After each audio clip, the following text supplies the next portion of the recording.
ठाणे जिल्ह्यात कल्याण पूर्वे चेतना ते आडिवली परिसरात दोन गटात झालेल्या वादाचे पर्यावसन रक्तरंजित राड्यात झाल्याची धक्कादायक घटना सोमवारी मध्यरात्रीच्या सुमारास घडली। तरुणांच्या दोन गटात झालेल्या मारहाणीत एकाचा मृत्यू तर 3 जण जखमी झालेत। एका तरुणाने दुसऱ्या तरुणाला आवाज देत थांबण्यास सांगितलं। तो तरुण आवाज ऐकूनही थांबला नाही, त्यामुळे त्याची निर्घृणपणे हत्या करण्यात आली। या प्रकरणी मानपाडा पोलिसांनी काही तरुणांना ताब्यात घेत पुढील तपास सुरू केलाय। कल्याण पूर्वेतील जय मल्हार हॉटेल समोर काही तरुण उभे होते। याच दरम्यान प्रेम भोवाड हा तरुण त्याचा मित्र यश गुप्ता आणि राहुल केने सोबत जात होता।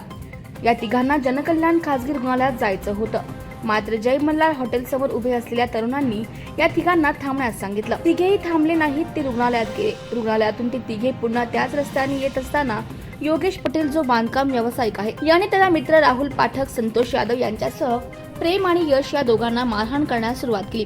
कसेबसे यश गुप्ता हा त्यांच्या तावडीतून सुटून घरी पळाला।